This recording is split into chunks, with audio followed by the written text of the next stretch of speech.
Hey everybody, Alex from SeemsGoodMagic.com here, and we are back doing another Rivals of Ixalan Intermediate Swiss Draft League, and we finally got the Immortal Sun Mythic that I have not played yet, so we're going to take that, definitely. Otherwise, it'd probably be Sky Marcher. I'd take Sky Marcher over Impale. This card's really strong too, but Immortal Sun's awesome. This is a great card. Great for, a mid-range deck of some sort, which I want to play a lot in this format for some reason. The most aggressive format ever, and I'm always playing mid-range, but I can't help myself. Alright, follow-up play is probably the Needletooth Raptor. This card's really strong. I like it more than Luminous Bonds. Usually get 2-for-1s out of this card, or better. So that's some sweet, sweet value. We're going to take it over the Swashbuckler, which I also think is a great card. But I really like the Raptor a lot. Fun card to play. Really strong.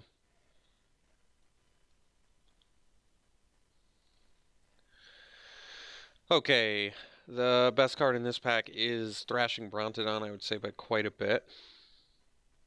Nothing super close. Maybe the Sky Marcher next after that. But Brontodon's a great card. Very versatile. Very strong. Efficient creature with upside. Can't really ask for too much more than that. Oh, cool. This deck just got really real. Yeah, Polyraptor's awesome. It's a really fun card to play. We're going to take that, and I don't really care about too much else in this pack anyway, so it's very good. That's awesome. It's going to work really well with our Immortal Sun, too. Make it cheaper. Got it.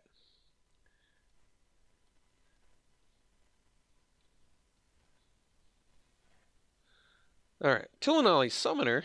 This deck is sweet. Let's just play the all-rare deck. This card's really good, too. This is not the first time I've seen it late. It's always surprising to me because... God, can you imagine Summoner with the Immortal Sun? That's so sweet. That's good. It's just a good card. Brass's Bounty, on the other hand, not so good. But we can take Mutiny, or we can take Hardy Veteran. I'd probably take the removal. This card's good. Maybe it's not good. What's the word I'm looking for? Playable. Mutiny's playable. At the beginning of the format, I thought it was fantastic. But it turns out it's just not good anywhere. That's the problem. It's not good in aggro, and it's not good in mid-range necessarily. So where is it good? Well, it turns out it's not good anywhere. But it's playable anywhere because it only costs 1 mana, and it can deal with basically anything. Or at least the second best creature your opponent controls. Alright, here, the problem with Hardy Veteran is that if it was a 2-4 on your opponent's turn, it'd be fantastic. It'd be an easy card to pick. But it's a 2-4 on your turn. So it's more of an aggressive card, which means I guess we're taking the Armasaur. This deck is pretty well positioned to get some enrage value. So we'll have to figure that out. And look at that curve. Look at that curve go. Here it's a pretty easy naturalize. It's a great sideboard card to have. I often bring it in. And it's strictly better than Shatter, so I like it. Alright, now we take a Hardy Veteran. Actually, no, we'll take the Death Spitter. Get some more enrage value. It makes more sense. Death Spitter's actually pretty good. Even outside of aggressive decks. 3 mana, 3 power. I'm sure it doesn't trade up as often as you'd like, but the enrage ability is good. I'll take a Hardy Veteran over a second Naturalize. There isn't a Razka Relic in here, which I suppose does ramp. I would hope that I can find better ramp, but honestly, I would hope that I don't have to play a Hardy Veteran. I think it's pretty unlikely I would play in a Razka Relic.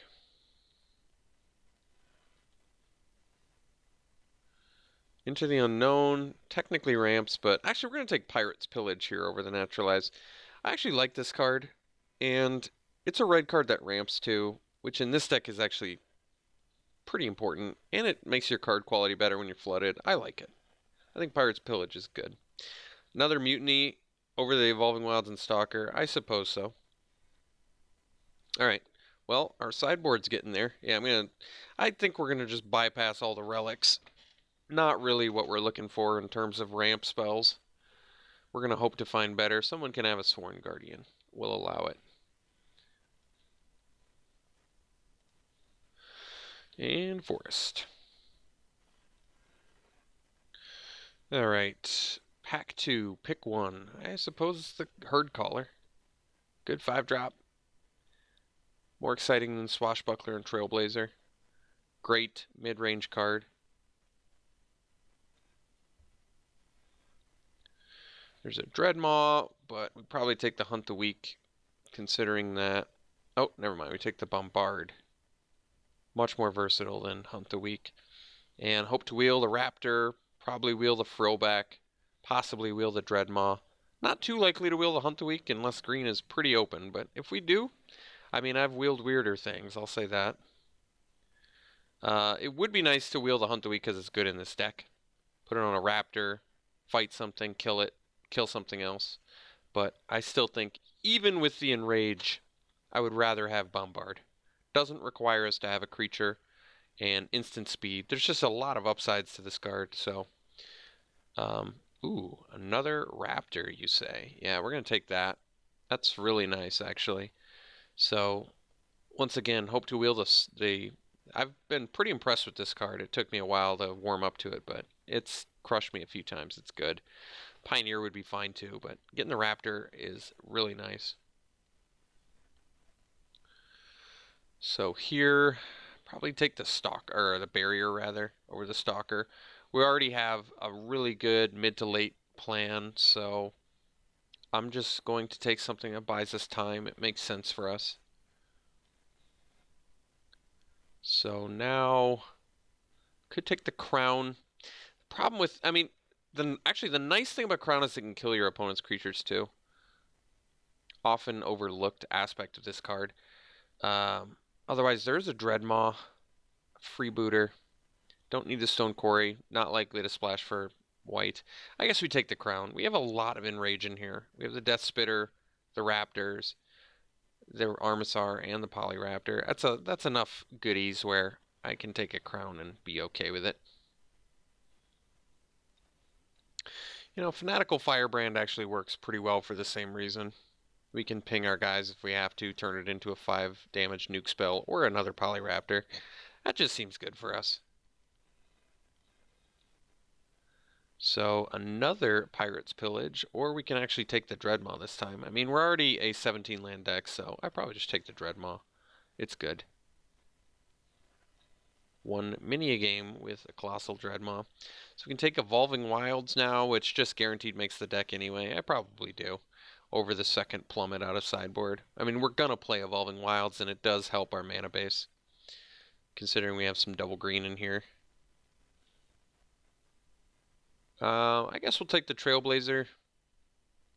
There's Aggressive Urge, but I don't really want to play either. I'm just going to take the 2-drop creature. Alright, got the Raptor back, which I think I am going to take over Frillback. Like I said, I've been pretty impressed with the Sun-Colored Raptor. You can never really have enough 2-drops. I don't really necessarily see Raptor as a aggressive card either. It's just one of those things where you can draw it on turn 8 or 9 and still be like, oh, okay, well, I have something that can either kill my opponent or block and kill what I need. Getting the Cherished Hatchling back is a gift. This deck got a lot better. Cherished Hatchling is very good in this deck with the Raptor, I think. Although, yeah, it is actually. It comes in and fights. That's pretty good. Yeah, we're going to take the Shatter here. Alright, got a second Plummet anyway. Didn't even have to go for it.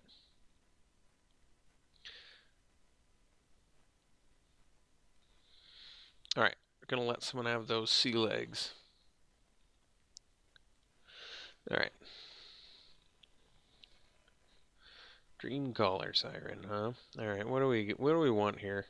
Tulinali's Knight makes sense. It's a 2-drop that's going to be able to bash for 3 most of the time. Otherwise, Verdant Rebirth, which I've yet to really play. I have played against it. It's good with Enter the Battlefield abilities, which we don't have too much of. It's probably, I mean, definitely good with Herd Caller. Other than that, not really that good with anything else we have. So, otherwise, I mean, there is a Pirate's Cutlass in here too, which is playable anywhere. It's a little bit less good with what we're doing. It's always playable.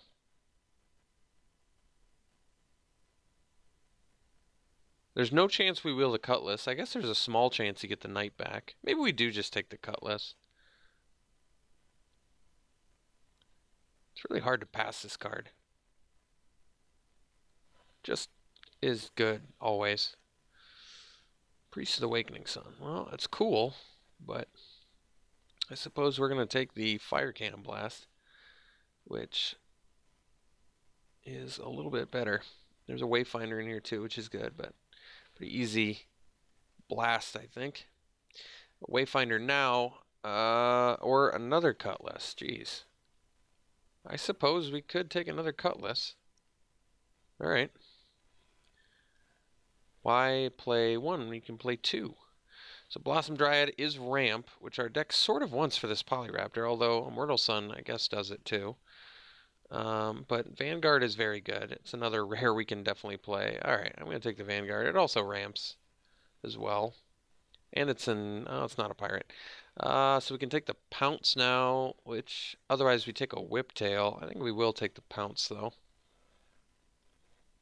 Pounce is going to be pretty slick with our Needletooth Raptor.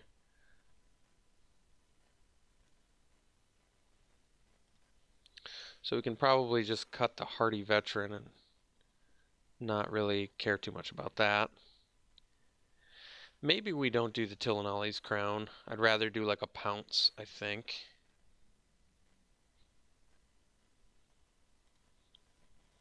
Probably don't need two Mutinies though either.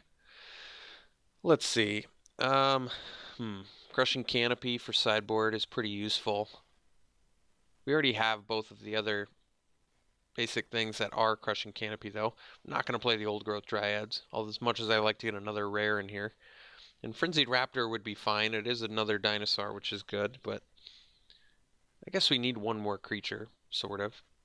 Raptor's pretty cool with the Cutlass, a little 6/3. I mean, we don't really need the Canopy. We already have answers for flyers and enchantments. Granted, it's built into one card, but... Alright, another Pounce. We're going to take that for sure. And now we definitely don't have to do the Tillinolly's Crown. So we could probably cut a Crown, cut a Mutiny.